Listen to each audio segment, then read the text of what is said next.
একদিন এক শিক্ষক তার স্টুডেন্টকে জিজ্ঞেস করতেছে, আচ্ছা সবসময় তো বইয়ে পড়াশোনা করায়, আজকে তোকে এমনি একটা প্রশ্ন করি, বলতে পারবি?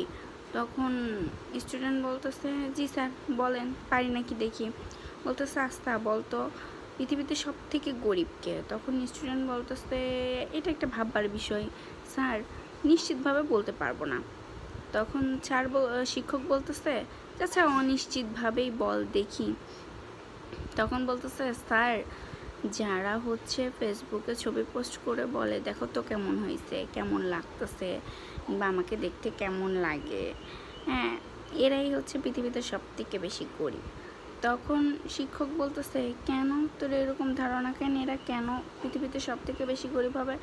বলে, স্যার আপনিও না, তাদের বাসায় আয়না নাই বলেই তো ফেসবুকে ছবি পোস্ট করে বলে কেমন লাগতেছে।